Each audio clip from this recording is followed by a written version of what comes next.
Hello student, welcome to our channel. तो आज हम लेके आ गए हैं फिर से पार्ट थर्ड, अपना वीडियो का पार्ट तीसरा। हमने पार्ट वन पार्ट टू बना रखा है इसी चैप्टर मीन्स दैट मीन्स हमने जो अभी करके आ रहे हैं 2022 का PYQs कर रहे हैं, MCQs कर रहे हैं मैथ्स का। इसका हमने पार्ट थर्ड लेके आया हूँ। ठीक है, वो स्टूडेंट्स परेशान होंगे, जितने भी सारे MCQs क्वेश्चन है उसको लेके आया हूँ। तो हमने क्वेश्चन नंबर 35 तक कर चुका, यहाँ तक हमने क्वेश्चन सॉल्व कर रखे हैं। तो आज हम स्टार्ट करेंगे क्वेश्चन नंबर 36 से, यहाँ से करेंगे। तो आज का फर्स्ट क्वेश्चन है 36वां क्वेश्चन है। 36वां क्वेश्चन में क्या बोल रहा है कि किसी बाह्य बिंदु से वृत्त पर खींची गई स्पर्श रेखा कितनी खींची जा सकती है। क्या बोल रहा है, अगर कोई एक वृत्त है, ठीक है, इसमें से एक अगर कोई हमने बाहर आउटसाइड वाला एक पॉइंट ले लिया, तो इनमें से कितने हम स्पर्श लाइन यानी टेंजेंट लाइन खींच सकते हैं, कितनी स्पर्श रेखाएं खींच सकती है। एक बाह्य बिंदु से केवल दो ही स्पर्श रेखा खींची जा सकती है। केवल कितना, दो ही खींची जा सकती है। इसका आंसर क्या हो जाएगा, 2, ऑप्शन नंबर बी। ठीक है, क्वेश्चन नंबर 37 में क्या बोल रहा है, दी गई आकृति में AOB इक्वल टू 130 दे रखा है।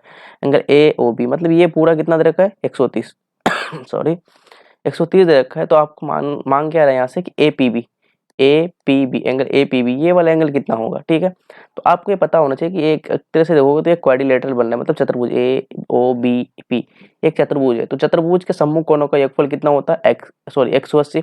तो मैं इस एंगल को तब तक के लिए x मान लेता हूँ पूरे को। तो दोनों मिलके कितना होगा, दोनों ऑपोजिट एंगल है, सम्मुख कोण है, तो दोनों मिलके कितना होगा 180 के बराबर। तो मैं लिख सकता हूँ इसको x + 130 130 इक्वल टू 180। बिकॉज मैंने रीजन बता दिया कि अपोजिट एंगल का सम कितना होता है, 180 के बराबर होते हैं। तो x के बराबर x की वैल्यू कितनी आ जाएगी, 180 माइनस 130। तो ये कितना हो जाएगा, x की वैल्यू हो जाएगा 50। अच्छा, इसको एक, ये तो आंसर हो गया। इस क्वेश्चन को आप अलग तरीके से भी कर सकते हैं। कैसे, आप बोलोगे कि ये अगर 130 है तो मैं इसको 65 ले लेता हूँ, ये तो 90 ही होता है। तो एक ट्रायंगल में से ये एंगल पता है, ये एंगल पता है, तो ये निकल जाएगा। जो ये निकल जाएगा इसका डबल कर देंगे, उससे भी आंसर आ जाएगा। गलत नहीं है, लेकिन हमने शॉर्ट में कर लिया क्योंकि अम्स क्यों है ना, हमें तो आंसर ही चाहिए। ठीक है, नेक्स्ट क्वेश्चन, क्वेश्चन नंबर 38 में क्या बोल रहा है सॉरी 38 में बोल रहा है कि दी गई आकृति में TP और TQ दो स्पर्श रेखा है। TP जो है और TQ जो है दो स्पर्श रेखा है। O केंद्र पर वृत्त पर इस प्रकार मिलती है कि PTQ की वैल्यू दे रखा है कितना, 50। तो हमसे क्या मांग रहा है, OPQ की वैल्यू मांग रहा है, कितने होंगे। अब देखो यार, ये अगर 50 है, मैंने जस्ट बोला यार 50 होगा तो ये कितना होगा, 130। अभी बताया कितने होंगे, 130। अगर ये 130 हुआ तो इसका आधा कितना होगा, 130 का आधा कितना होता है, 65। कितना होगा, ये 65 होंगे। ठीक है, ओके, इधर भी कितना होगा, 65। अच्छा, आपको एक चीज पता होगा यार, एक मिनट मैं इसको हटाता हूँ पहले। देखो, हम्म, ये कितना 50, तो ये कितना हो जाएगा 130। 130, ठीक है, इतना तो याद है। अच्छा, आपको ये पता होगा ये OP और OQ दोनों क्या रेडियस है। अगर दोनों रेडियस है तो दोनों की त्रिज्या बराबर होंगे, दोनों आपस में बराबर होंगे। तो जब क्लास 9 में एक थ्योरम है कि जब दो साइड आपस में बराबर होते हैं, तो इनके अपोजिट सामने वाला कोण भी क्या होगा, बराबर होगा। इसका मतलब ये कोण और ये कोण भी क्या होंगे, बराबर होंगे। अगर ये 130 हो गया तो बाकी दो एंगल कितने होंगे। एक ट्रायंगल में टोटल कितने एंगल बनते हैं, हम एंगल इसमें देख रहे हैं, OPQ ट्रायंगल OPQ में देख रहे हैं। एक त्रिभुज में टोटल 180 डिग्री का कोण बनता है। अगर ये 130 हो गया तो ये एंगल और ये एंगल भी कितना होगा, मिला के तीनों मिला के 180 के बराबर होना चाहिए। तो फिर ये एंगल और ये एंगल बराबर है। तो मैं इसको ऐसे लिख सकता हूँ, 130 plus angle P plus angle Q equal to कितना हो जाएगा, 180। 130, अब मैंने बोला कि दोनों एंगल बराबर, तो दोनों को P लिख लेता हूँ, P plus P equal to 180। तो कितना हो जाएगा भाई, 130 प्लस 2P इक्वल टू 180। तो 2P इक्वल टू कितना हो जाएगा, 180 डिग्री माइनस 130। तो 2P इक्वल टू 50। तो P इक्वल टू कितना हो जाएगा, 50/2 मीन्स 25। तो P की वैल्यू कितनी हो जाएगी, 25। चाहे ये वाला एंगल पूछ ले या ये वाला एंगल, दोनों एंगल की वैल्यू कितनी होगी, 25। तो आपका ऑप्शन कौन सा हो जाएगा, ऑप्शन नंबर बी। ठीक है, नेक्स्ट क्वेश्चन, क्वेश्चन नंबर 39 में क्या बोल रहा है कि बाह्य रूप से स्पर्श करने वाले दो वृत्तों के अभिनिष्ट स्पर्श रेखाएं की संख्या कितना होगी। ऐसा क्वेश्चन क्या है कि दो वृत्त, ऐसा कुछ एक वृत्त है और एक वृत्त इसको यूं सॉरी टच करते हुए जा रहा है। ठीक है, ये बोला कि बाह्य रूप से स्पर्श करने वाले दो वृत्त, दोनों वृत्त स्पर्श कर रहे हैं, टच कर रहे हैं, करने वाले वृत्तों की अभिनिष्ट स्पर्श रेखाएं कितनी खींची जा सकती। देखो यार, कितने स्पर्श रेखाएं खींची जा सकती, ये मांग रहा है हमसे। ठीक है, ओके, एक मिनट। हाँ, तो देखो एक स्पर्श रेखा तो सॉरी एक स्पर्श रेखा तो ये जाएगा ऐसे करके। ठीक है, एक स्पर्श रेखा यूं जाएगा दोनों वृत्त को टच करते हुए। ए एक स्पर्श रेखा यूं जाएगा ऐसे करके। तो 3, तो कितने हो गए 1 2 3, तो केवल कितने स्पर्श रेखा बनेंगे 3, तो इसका ऑप्शन कौन सा हो जाएगा, ऑप्शन नंबर सी। ठीक है, तो ऑप्शन कितने हो जाएंगे सी, 3 स्पर्श रेखाएं खींची जा सकती है 2 स्पर्श वृत्त से। दी गई आकृति में बिंदु ओ वृत्त का केंद्र है तथा AOB इक्वल टू 140, तो OAB ये वाला एंगल कितना होगा। अभी मैंने जस्ट बताया था कि ये अगर तिरछिया है ये भी तिरछिया है, दोनों बराबर, ये और ये बराबर है। ठीक है, अगर ये बराबर तो इसके सामने वाला कोण भी क्या होंगे बराबर, ये कोण और ये कोण आपस में क्या होंगे बराबर। तो अगर ये 140 है तो त्रिभुज में टोटल कोण कितने बनते हैं 180। अगर ये 40 है तो बाकी कितने होंगे 180 में से 40 को घटा दे तो कितना बनेगा, कितना होगा सर 120 120। 120 तो दोनों मिलके हुए लेकिन दोनों बराबर है तो आधा आधा होंगे, कितना हो जाएंगे 60। इसका मतलब ये भी 60 हो जाएंगे, ये भी 60 हो जाएंगे, 60 हो जाएंगे। कौन सा option, option number B for ball. Question number 41। 41 में क्या बोल रहा है कि वाई अक्ष पर सभी बिंदुओं का भुज होता है। भाई वाई अक्ष में, वाई अक्ष पर एक्स का मान कितना होता है, वाई अक्ष पर जो होता है, वाई अक्ष पे कितना होता है, एक्स का मान कितना होता है 0 होता है, वाई अक्ष पे एक्स का मान कितना होगा 0, इसमें तो कुछ करना ही नहीं था। ठीक है, next question sorry, next question में क्या बोल रहा है, समांतर श्रेणी 0 1/8 1/4 इतना इतना सार्वंतर निकालना। सार्वंतर निकालना मतलब डी का मतलब क्या होता है A2 माइनस A1। A2 का वैल्यू कितना भाई 1/8 माइनस A1 कितना है 0, तो 1/8 माइनस 0 कितना होता है 1/8 ही होता है। कौन सा ऑप्शन है, ऑप्शन नंबर ए फिर A4 आओ कभी हवेली पे। क्या है क्वेश्चन नंबर 43 में क्या बोला है 43 में, यदि समांतर श्रेणी का सामान्य पद 5n-7 है तो इनका प्रथम पद क्या होगा।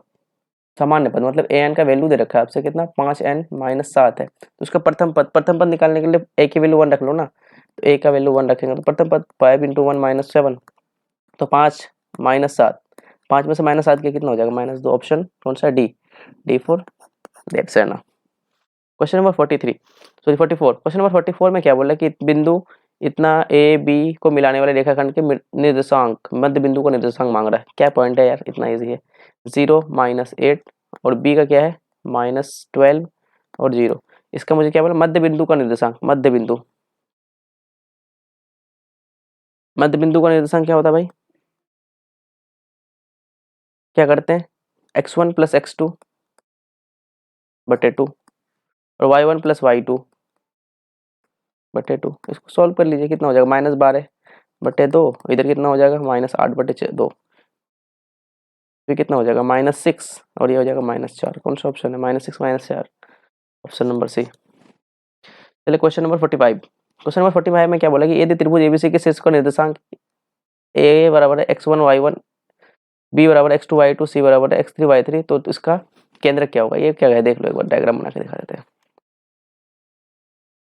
एक पॉइंट ए बी सी, तीनों का कोऑर्डिनेट दे रखा क्या x1 y1 x2 y2, इसका क्या है x3 y3। इसका क्या मांग रहा है केंद्र का निर्देशांक, ये वाला जो इस पॉइंट को बोलते हैं जी, इसका निर्देशांक मांग रहा है, ये क्या होगा। तो जी का फॉर्मूला हमेशा होता है सर, सारे कोऑर्डिनेट को आपस में क्या कर लो ऐड कर लो, x1 + x2 + x3, क्या करेंगे x1 + x2 + x3 अपॉन 3। इसी तरह से y वाले को भी जोड़ेंगे y1 + y2 + y3 अपॉन 3। इसका ऑप्शन कौन सा हो जाएगा, हाँ option number D for the option. चले क्वेश्चन नंबर 46, क्वेश्चन नंबर 46 में क्या बोला कि यदि बिंदु इतना इतना इतना कर और आर का संरेख है तो अच्छा ये बोला कि तीनों पॉइंट आपस में क्या है संरेखीय है। अगर तीनों पॉइंट आपस में संरेखीय है तो हमें क्या निकालना के का मान निकालना। के का मान निकालने के लिए एक इजी ट्रिक है, शॉर्ट ट्रिक भी बताऊंगा, इसका तो उससे भी निकाल सकते हो एरिया वाला फॉर्मूला से, मैं उससे नहीं करूंगा, छोटे में निकाल लेता हूँ। ठीक है कैसे, जैसे देखो यार जो पॉइंट दे रखा है उसको लिखो यहाँ 2 3 लिख दिया, ठीक है यहाँ पे 4 के यहाँ लिख दिया और 6 - 3 और फिर फर्स्ट वाले टर्म को एक बार पॉइंट को एक बार और लिख लो 2 3। उसके बाद क्या करो सबको क्रॉस मल्टीप्लाई कर देते हैं है ना, क्या इस वाले को इसके साथ इस वाले को इसके साथ ऐसे करवा लें। ठीक है ठीक है, अब इसके बाद क्या करेंगे सबको आपस में मल्टीप्लाई कर लेते हैं। क्या कर लेते हैं मल्टीप्लाई, तो देखो 2 को कैसे करोगे तो 2 के, ठीक है इसको इससे करेंगे लेकिन माइनस के साथ आएंगे 4 × 12, ठीक है फिर यहाँ बीच में प्लस, फिर के को 6 से करो या ऐसे कर लो -4 -3, चाहे लिखा तो कितना हो जाएगा -12, उसके बाद -6 के प्लस, फिर 6 को 3 से करेंगे तो कितना हो जाएगा 18 माइनस माइनस प्लस हो जाएगा ये 6 इक्वल टू 0। इसको कितना आंसर हो जाएगा देखो अब 2 के -12 -12 -6 के +24 हो जाएंगे इधर इक्वल टू 0। तो देखो यार -12 -12 -24 और यहाँ 24 ये आपस में क्या हो जाएगा, कैंसिल हो जाएंगे। तो कितना हो जाएगा -4k इक्वल टू 0। तो k इक्वल टू कितना हो जाएगा -0/4, that means k equal to 0। Option कौन सा है, डी फॉर देवसेना। ये इजी ट्रिक है, इससे ही कीजिएगा। और एक निकालने का एरिया से भी होता है, मैंने उससे नहीं निकाला क्योंकि वो एमसीक्यू कुछ क्वेश्चन है, उतना लंबा खींच के क्या फायदा, तो इससे करना है। ठीक है, ओके। क्वेश्चन नंबर कितना आप आगे चलेंगे 47 में क्या बोल रहा है। क्वेश्चन 47 में यदि त्रिभुज का शीर्ष दे रखा है आपको 0.4 0,4 0 0 0,0 3,0, तो इसका मुझे क्या निकालना, परिमाप निकालना। परिमाप निकालने के लिए क्या होता है भाई, टोटल बाउंड्री जोड़ना है हमें। देखो 3 पॉइंट दे रखा है, एक है ए बी और सी। एक का पॉइंट क्या दे रखा है 0,4